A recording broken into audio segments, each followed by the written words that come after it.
Allah berfirman di dalam Al-Quran, inna akramakum indallahi atqakum.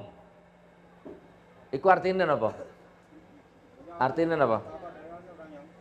Sesungguhnya yang paling bertakwa, yang paling mulia di sisi Allah di antara kamu adalah yang bertakwa. Berarti bukan yang bersurban ya, bukan yang berbaju putih, bukan yang berpeci, bukan yang jangan-jangan yang pelunga-pelungu sing sarungi ngelinting-ngelinting itu malah yang bertakwa. Nah, berdasarkan ayat tadi, boleh nggak? Berarti kalau malam ini sorbanku tak coplok, boleh nggak? Berarti atas nama rakyat aja ya. Ini pengajian tak buat pengajian rakyat yo. Berarti aku boleh bloko suto yo. Nanti yang ngaji fikihnya Ustadz Muin. Nah, ngono ae. Kalau aku fikih, aku ado-ado teko palure lek bab fikih lah lapo. Lapo do karo nguyahe segoro ndikene ngene fikih. Lapo sama ngundang aku ado-ado kalau cuma bab fikih. Emang di Solo enggak ada fikih. Enggak ada kiai fikih. Wis. Deal ya, gak surbanan ya. Lek misalnya aku buka kelambi kuku iki oleh. Lho jare pengajian rakyat. Lek gak oleh tak gawe maneh kelambi kukuku. Ayo, tak satukan visi sik. Wong jenenge pengajian rakyat. Angel men to yo.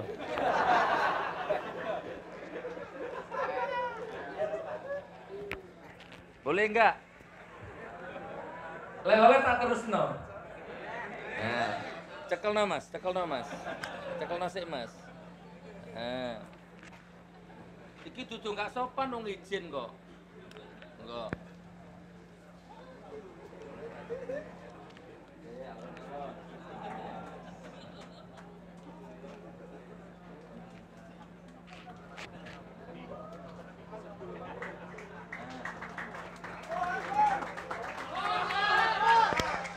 Oleh ya, nek gawe tak gawe maneh. Secara estetika, kalau ada pengajian ribuan orang, tapi pembicaranya sorbanan, gamisan sampai ngerekap tanah, nggak aneh. Lagi ribuan sing ceramah kaosan, nah, kentir orang.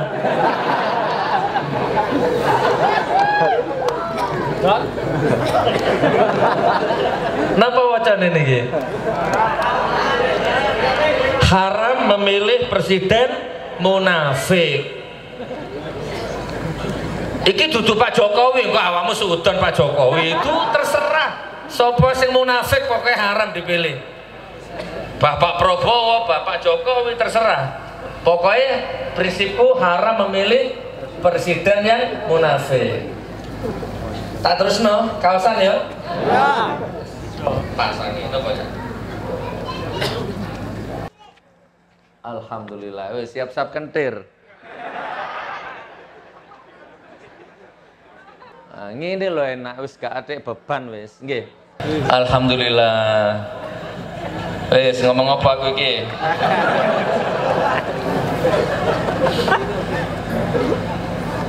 Tadi ada pertanyaan, Amit ngapunten.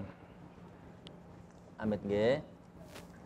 Enggak tahu tadi ini panitia. Mas, minta tolong dibacakan satu-satu, Mas. Ada mic-nya itu hidup enggak? Gus, tolong dijawab, ada titipan pertanyaan. Nah, oke, sebelum saya masuk materi, anggap aja itu materinya. Jawab pertanyaan langsung. Ganti presiden ya? Ganti presiden. Haram milih presiden munafik. Nggih. Astagfirullah. Ya, saya urutkan dari yang nomor 1. Okay. Bagaimana soal pertemuan PA 212 dengan presiden yang akhirnya menimbulkan polemik dari kedua pihak. Umat kan jadi bingung, bagaimana Cak? Oke, satu dulu. Anak piro Mas? Akeh. Oh ya, satu dulu. Oh, bagus ya pertanyaannya ya. Ada sudah dengar belum berita ini? Jadi ada ulama-ulama persaudaraan alumni 212 diundang ke istana. Konon kabarnya sebelum masuk ke istana semua handphone disita. Protokoler. Wes, tak jelasin nanti. Terus konon kabarnya peraturannya pertemuan itu harusnya dirahasiakan, tidak boleh bocor ke publik. Ternyata bocor juga fotonya, akhirnya menjadi polemik di tengah-tengah masyarakat. Ada yang menggoreng, ada yang memanfaatkan. Nah, ada salah satu politisi PDI yang bilang, apa jadi ini? Persaudaraan 212 sudah merapat ke Pak Jokowi. Ada, pokoknya macam-macam asumsinya. Dari kalangan umat Islam ada yang mulai menggoreng. Berarti sudah kebeli akidahnya, sudah mulai masuk angin gini-gini. Oke, saya ringkes. Inti dari pertanyaan itu, intinya pertemuan itu bocor. Dan kayaknya nggak ada wallahualam, nggak ada manfaatnya atau bagaimana itu? Nah, saya jawabanku ini, ya. Saya tak tahu nih rek, cek gak delik aduan nih rek. Sekali munafik, tetap munafik. Wis itu sudah, nggak bisa ditawar-tawar. Sekali munafik, tetap munafik. Nah, saudaraku, intinya begini loh. Doakan saya, mudah-mudahan saya istiqomah. Ya. Dan saya tidak mengatakan ulama-ulama yang kemarin datang ke istana itu tidak istiqomah. Enggak. Saya maklum kan mereka istiqomah. Mereka kan ulama. Mereka ulama dan mereka itu jebolan pesantren semua. Saya yakin mereka lebih mengedepankan akhlak, akidah. Jadi mereka mau datang karena akhlak, karena akidah, karena ilmu. Lah aku kan bukan ulama. Jadi nggak masalah seandainya aku yang diundang Gus bisa datang ke pesantren, ke istana, gak paten masih gak tekong istanamu. Aku bisa jawab gitu, aku bukan ulama kok. Gitu kan? Aku kalah, di adab aku kalah, jangan diadu sama Ustadz Muin. Lah adab aku kalah. Kalau ilmu bisa bersaing, tapi lah adab aku jebolan jalanan. Pesantrenku jalanan. Aku masih ceramah ini gak wedi kok. Apa sih tak wedeni? Jadi kalau ada orang nganggep Gus Nur Ustadz palsu, lo kan kayak terus aku palsu. Terus biyen aku palsu. Saiki nggak penting palsu asli, sing penting ngomong bener, ngono, sing penting iki wis. Nah, ternyata apa yang terjadi saudaraku? Dimanfaatkan kan? Dimanfaatkan. Jadi besok lagi saran saya kalau diundang ke istana, nggak usah mau, titik. Ngono kecangele. Datang tapi kalau disita handphone ojo gelem. Lek maksa mulih masih ganang istana kan gak patek ento yo. Gitu loh saudaraku. Nah, jadi pertanyaan tadi itu apa intinya? Pertanyaan tadi bagaimana? Ya menurut saya sudah terlanjur mau diapakan. Yang penting jenengan tetap percaya sama beliau. Insya Allah beliau tidak akan masuk angin. Kalau saya nggak bisa ditawar saudaraku. Saya nggak bisa ditawar. Saya sudah nggak percaya sama Pak Jokowi. Udah titik. Maaf ya. Ini paling klimaks ya. Afan ya. Seandainya Habib Rizik tiba-tiba pro ke Jokowi, saya mundur. Walaupun seluruh dunia pro ke Jokowi, saya mundur sendirian nggak apa-apa. Sampai tekan semono.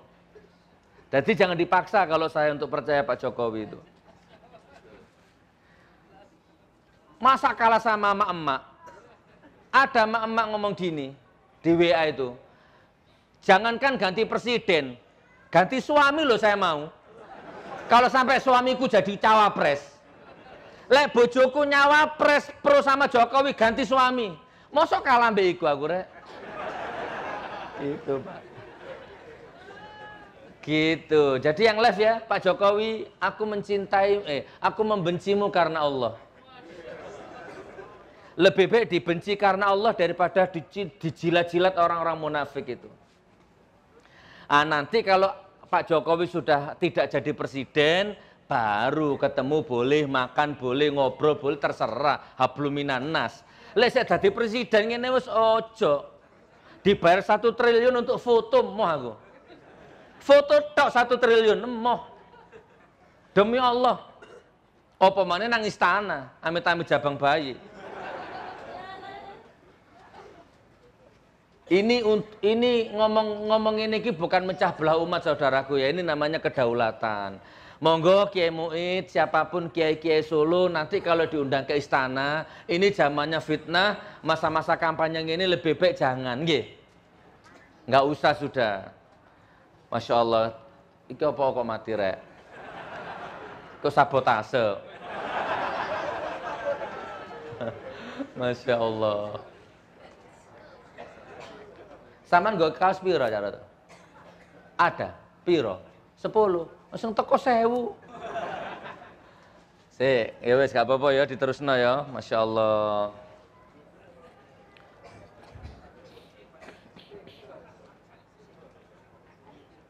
Oke, saat ke sini. Oke, saudaraku yang dimuliakan Allah, ini namanya prinsip, kan nggak apa-apa. Kalau antum tetap mendukung Pak Jokowi nggak apa-apa, silahkan antum pilih. Besok silahkan, kalau saya tidak. Ini sikap, ini prinsip. Dibayar piro, insya Allah mboten. Sampun cetok? Oke. Tapi tidak usah disalahkan, ustadz-ustadz yang datang ke sana tidak usah disalahkan. Ada ulama yang awalnya girohnya kuat, subhanallah akidahnya lurus, begitu diundang jalannya tuh gini waktu berangkatnya itu, berwibawa. Terus begitu berapa jam di istana, makan pulangnya bawa kantongan nolele, ngene mlakune. Ah, sudah ya, berarti mulai oleng ya, mulai masuk angin. Di Jakarta banyak kampus-kampus yang ideologinya sudah dicekokin, ditutup, akhirnya nggak bisa ngomong. Di Jawa Tengah, di Jakarta ada pesantren-pesantren yang sudah mulai juga nggak bisa ngomong, sudah kena uang. Wallahualam bishawab.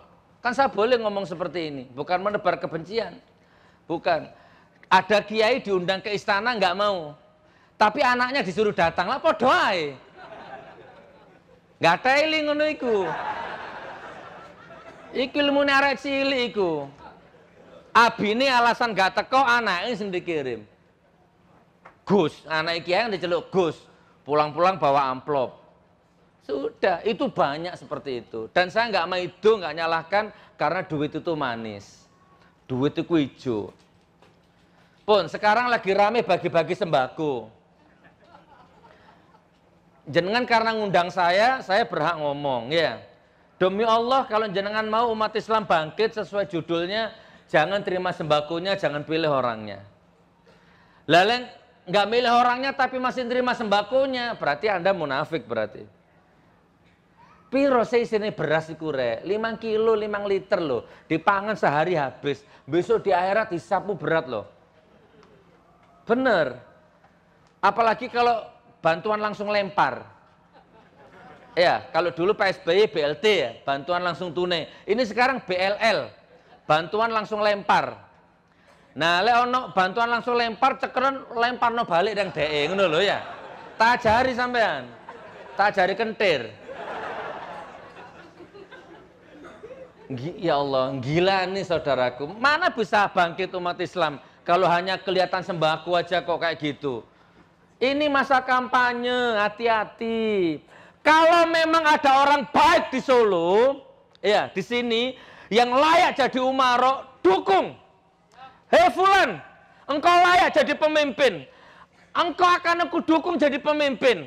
Mulai sekarang rumahku, terasku, ruang tamuku siap jadikan markas dan kamu nggak usah bayar saya.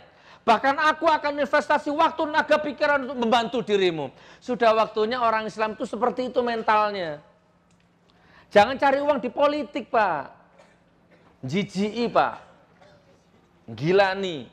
Sudah dagang pisang, dagang nasi, dagang kopi, dagang apa, yang penting dagang. Jangan cari uang di politik. Lek gelem. Lek gelem ya gak apa-apa, nggih. Pun, jangan mau dikasih sembako. Well, itu subhat, Pak. Antum tahu nggak dari mana uang itu? Uang yang dipakai sembako itu dari mana, coba? Sudah nggak usah disebut, sudah Anda tahu itu. Masya Allah. Pun pertanyaannya siapa presiden menurut saya nggak punya gambaran dan saya nggak bisa nyebut di posisi sekarang ini. Silahkan, yang penting bukan Pak Jokowi. Karena di mata saya Pak Jokowi itu sudah ibarat sholat batal semuanya, jadi udah nggak bisa. Ibarat rumah tangga Pak Jokowi itu sudah talak 3. Jadi udah nggak bisa. Kudu apa jenenge, apa kiai kalau sudah talak 3 itu muhalil ya. Kudu kawin manesik baru bisa rujuk lagi dengan saya. Nah, talak telu gak iso. Bahkan menurut saya Pak Jokowi itu sudah talak 33 wisan. Jadi gak iso. Dari 66 janji itu semuanya nggak ada yang ditepati. Wes, yang ketiga Ustaz. Saya kepingin ndang cepet ngurung ono Ustaz Muin, ya. Ya, yang ketiga ini pertanyaan lebih personal. Apa benar Cak Nur nggak pernah mondok? Itu. Mondok saya, dari umur 7 tahun saya mondok. Di pondok pesantren kehidupan. Saya dari 7 tahun kuliah di universitas kehidupan. Gitu ya. Gini saudaraku, gini. Oke, tak potong aja ya. Suatu ketika jam 12 malam, anakku yang pertama, itu waktu itu masih bayi perempuan, panas tinggi. Hitam-hitamnya ini hilang mata ini. Terus ilateku ngene wis melet, panas jam 12:30 malam. Di perumahan Keraksaan Probolinggo. Itu untuk jalan menuju jalan raya itu sekitar 1 kilo lebih. Jam 12:30 malam semua orang sudah tidur, uang ndak punya, anak panas tinggi. Ini satu potong aja cerita ya. Tak gendong anak saya itu malam-malam itu sendirian, tak buka kaos saya, tak tempelkan tubuhnya anak saya yang panas itu ke tubuh saya, tak gendong, jalan saya dari rumah menuju jalan raya itu, 1 kilo lebih itu cari dokter. Jam 12:30 malam mataku lihat ke langit gini sambil nangis saya. Ya Allah, ya Allah, ya Allah, itu panas anak ini. Gak ada yang tahu. Mau pinjam sepeda motor tetangga sudah nggak enak, sudah tutup semua. Jalan sampai berapa kilo nyari dokter nggak ketemu, akhirnya suatu ketika ketemu di pasar sore daerah Keraksaan sana. Nanti kalau ada yang nonton ini, dokternya mudah-mudahan nonton ini. Ya, ada dokter umum, tak gedor, dor, assalamualaikum, assalamualaikum, tak gedor, gendong.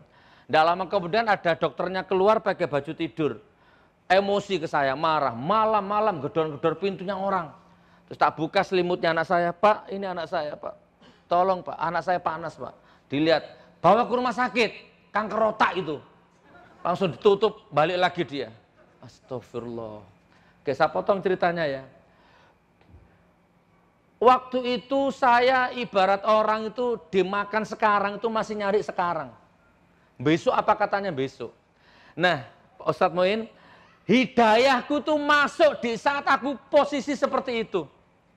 Punya istri, punya anak, dimakan aja susah, hidayah masuk.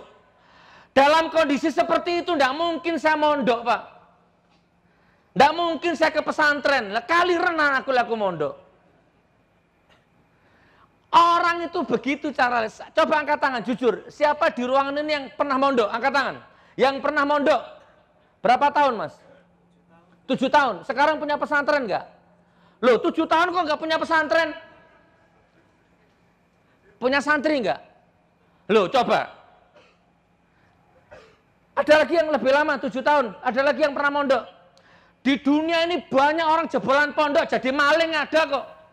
Jebolan pondok korupsi banyak itu di MPR itu, rumah samu. Nggak begitu lihat orang itu dulur. Ini pertanyaan menjebak ini, paling dari Banser ini. Masih aku nggak mondok dulur ya. Aku punya pesantren 3 lantai, 1 miliar aku bangun. Nggak minta bantuan siapa-siapa. Maksudnya ke pemerintah maksudnya. Kan sudah sering dibahas ini.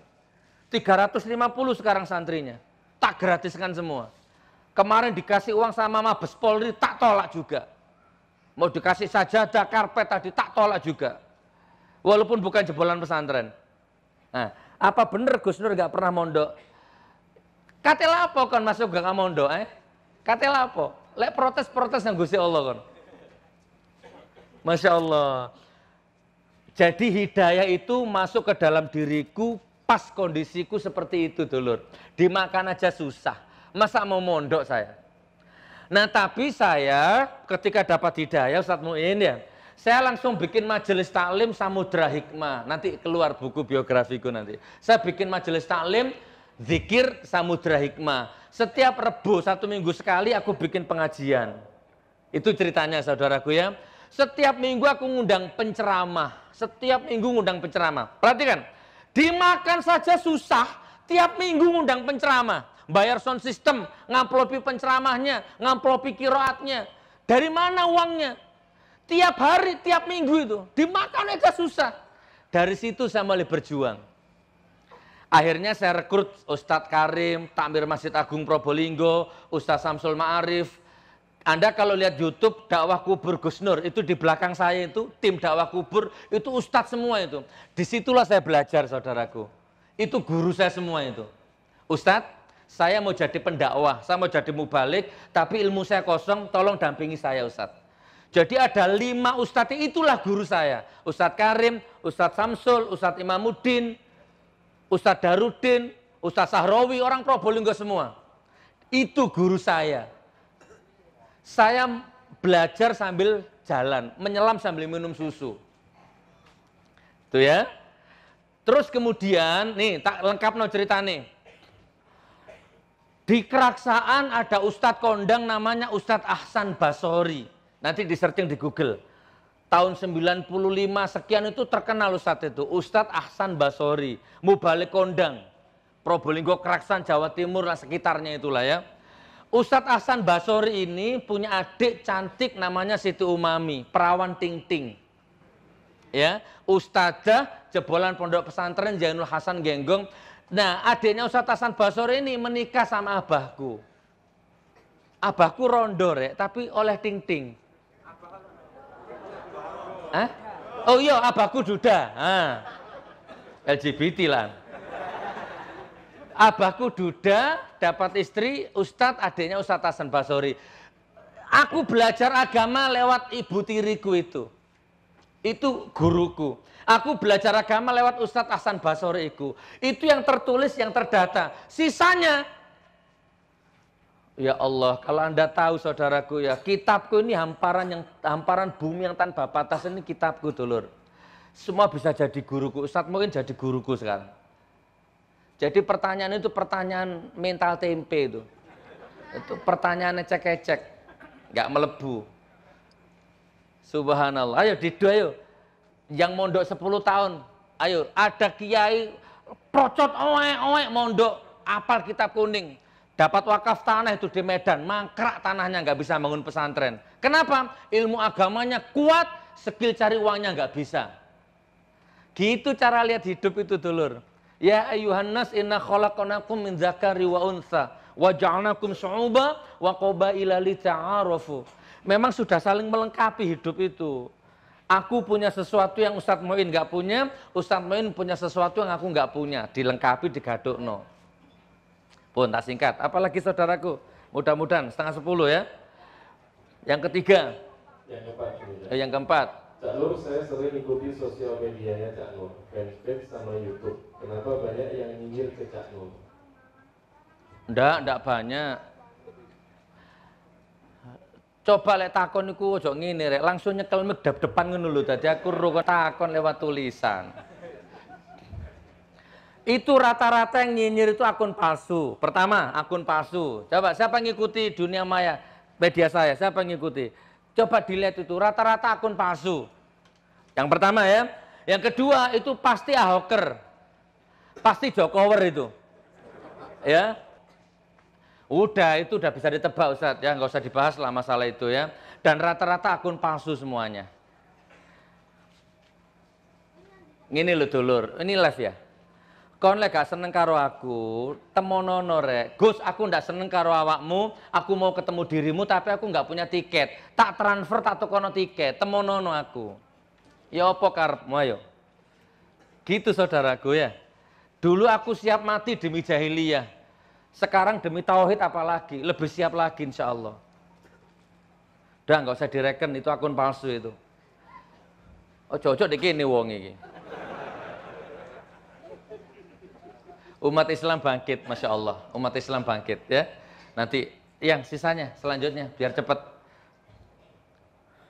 Ada berapa? Terakhir nih, oh, okay. Yang nomor 5. Maaf Cak Nur, apa benar Cak Nur pernah ngelorotin atau modusin uangnya TKW? Asem. Apa benar saya pernah melorotin uangnya TKW? Itu Cak Roto, kenalin, itu adminku. Saya ini pengusaha. Cak Roto sekarang ada kira-kira ada 100 juta omset. Mana yang live? Iku jalur rekening Cak Roto, berapa rekeningmu yang tak pelorotin transfer. Kalau cuma 200 juta ada saldo sekarang. Iku mental tempe ngono-ngono iku ya. Masya Allah. Saya presiden direktur properti syariah. Ya, saya bikin perumahan, beli tanah tak bikin perumahan tanpa riba, tanpa bunga, tanpa sita, tanpa denda. Ya, dan aku presiden, aku komisaris sih. Aku jualan kopi, jualan madu, jualan kaos sekarang. Aku jualan produk namanya Herbal Karomah 13. Lihat di YouTube saya itu. Tanya Cak Roto itu. Harganya satu botol segini ini 2,5 juta. Ayo, kentir orang. Nanti Ustadz Muin kasih Ustadz ya. Kalau minum itu kunut Pak. Bisa kunut tiap subuh. Aku jual produk itu 600 ml, tak jual 2,5 juta. Laris kayak kacang goreng. 2,5 juta harganya. Produk Herbal Karomah 13. Ya, insya Allah liver, tumor, kencing manis, darah tinggi semua. Dan nanti hubungi Cak Roto itu. Harganya 2,5 juta, kontan, nggak kredit. Itu tadi saya lihat Cak Roto mau ngirim, mana tadi yang tulisan Cina tadi? Hong Kong apa Korea? Taiwan. Yang beli sampai ke Taiwan, sampai ke Korea yang beli. Kok iso meloroti duit TKW loh. Saya orang miskin tapi punya harga diri. Dah, itu nggak masuk akal. Jadi kalau ada yang merasa saya pelorotin, langsung minta transfer ke admin itu. Ada 200 juta lebih itu saldonya itu. Insya Allah ya. Kemarin, malah balik lagi. Yang kemarin Mabes Polri ngasih uang saya tolak kok. Pun, sudah selesai? Alhamdulillah. Dulur, biasa itu namanya sunatullah, ada yang seneng, ada yang tidak seneng. Ya, itu sudah hukum alam. Monggo yang penting jenengan satu resonansi sama saya. Pak, siapa nama jenengan? Siapa? Pandu. Kalau saya dengar informasi, Gus Nur hati-hati sama Pandu. Pandu ku wong licik, jahat. Ngencuan bojone wong. Wis pokoknya Pandu ku welek. Kalau saya dapat informasi seperti itu, walaupun informasi itu benar, sejauh Pak Pandu nggak ada masalah dengan saya, orang itu yang saya next. Orang itu yang saya buang. Saya nggak akan beli omongan orang itu selama beliau nggak ada masalah dengan saya. Ngono cara urip iku rek. Ya. Jadi besok kalau jenengan difitnah orang, di WA orang, Gus Nur iku Gus Nur iku ngencuk bojone wong. Ya gak apa-apa sementu duduk bojoku. Ngono ya jawabnya ya. Ya. Gus Nur kemarin godo bojone wong. Ya gak apa-apa sementu duduk bojoku sing digodo. Ngono jawabnya ya. Loh, sak bejat-bejatku dulur. Aku bukan presiden. Sebejat-bejatku nggak ada 200 rakyat yang akan menanggung beban. Tapi yang namanya presiden salah sedikit kebijakannya 200 juta rakyat yang menanggung. Beda rek. Jadi aku ngeritik presiden, Pak Jokowi sama ngene itu loh.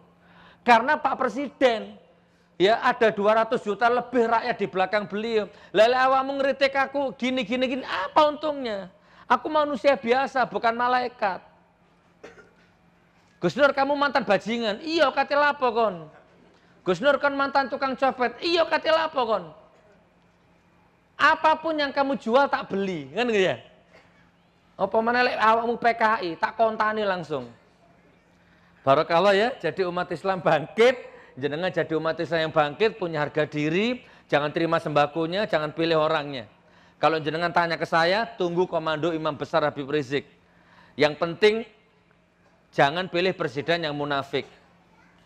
Pun, wabillahi taufiq wal hidayah. Wassalamualaikum warahmatullahi wabarakatuh. Waalaikumsalam warahmatullahi wabarakatuh.